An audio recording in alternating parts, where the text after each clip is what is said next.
Que se passe-t-il si nous transplantons une tête? Salut à tous, vous pensez aussi certainement que la science est quelque chose d'incroyable. Il y a 50 ans, personne ne pouvait imaginer que nous aurions accès à n'importe quelle bibliothèque dans le monde depuis notre maison, que nous pourrions prendre des photos avec notre téléphone, utiliser des lentilles de contact intelligentes, parler avec notre réfrigérateur ou que les médecins pourraient réaliser une greffe de cœur. Le progrès ne s'arrête jamais et les chirurgiens ont prévu d'intervenir dans la partie la plus complexe de notre corps, la tête. Nous parlons bien là d'une greffe, non pas d'un simple organe comme le rein, mais de tout un système contrôlé par le cerveau. Vous pensez certainement que cela semble irréel, mais c'est pourtant crédible. Aujourd'hui, nous allons vous montrer ce qui peut arriver si nous transplantons une tête.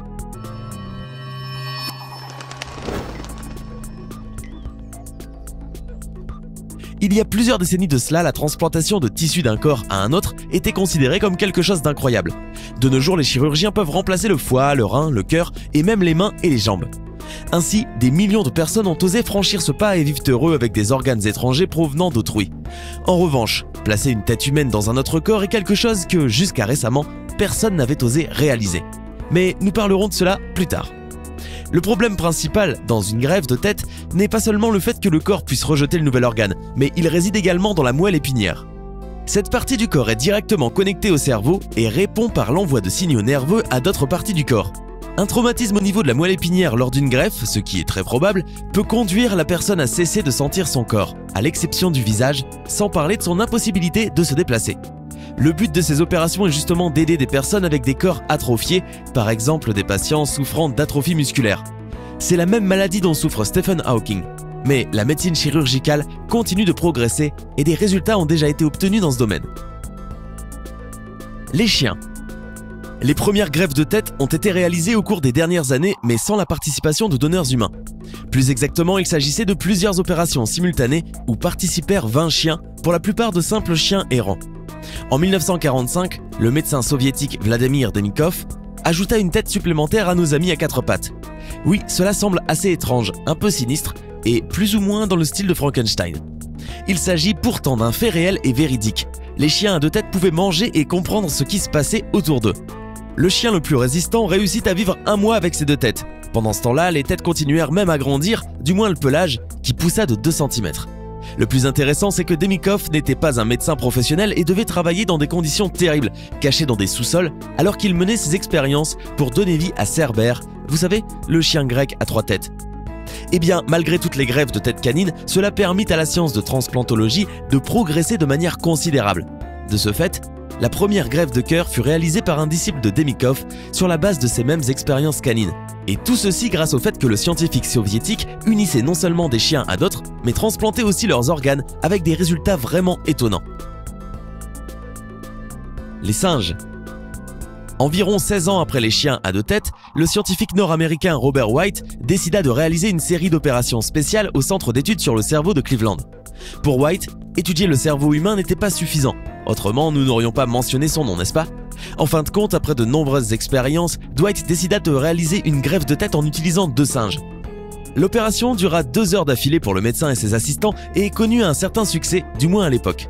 Le singe survécut et en se réveillant, il était conscient que pendant sa sieste, les médecins avaient changé quelque chose à son corps. Il regardait les humains avec haine et en grinçant des dents. Malheureusement, les complications survenues après l'opération ne permirent pas de poursuivre l'expérience ou de mener des observations profondes car le singe mourut seulement 36 heures après. Le Dr White s'attendait à une bonne réaction de la part de la communauté scientifique pour son expérience et ses résultats, mais les gens étaient atterrés et surpris. Malgré tout, le scientifique put continuer ses études avec ses disciples, espérant même réaliser plus de greffes de tête. Cependant, il n'obtint jamais le soutien financier pour pouvoir le faire. Les humains.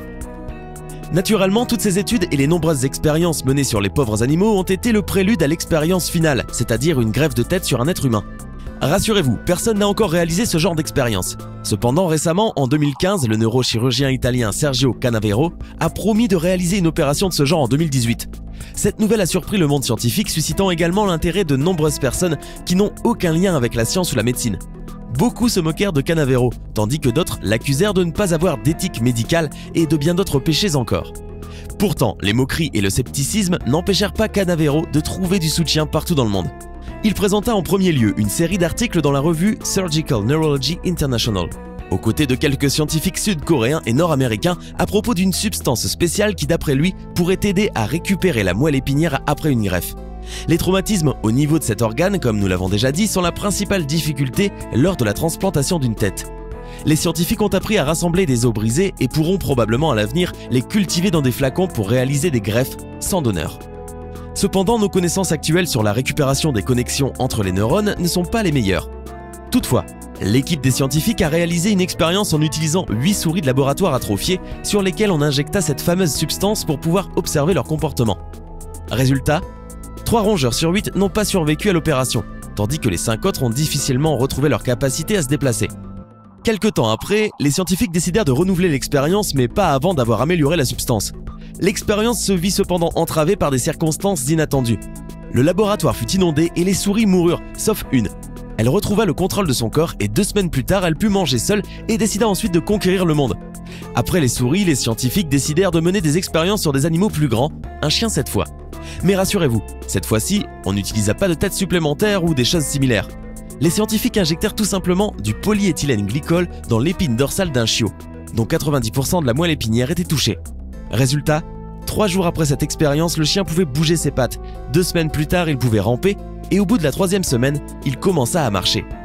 Bien entendu, les critiques ne se firent pas attendre. Les personnes qui étaient contre l'expérience parlèrent du manque de contrôle et du manque suspect de preuves. Les scientifiques répondirent en affirmant que c'était des expériences préliminaires et qu'à l'avenir, ils renouvelleraient les essais en se conformant à toutes les exigences nécessaires. Lors du processus de préparation de sa grande opération, Sergio Canavero a également mené l'expérience sur un singe.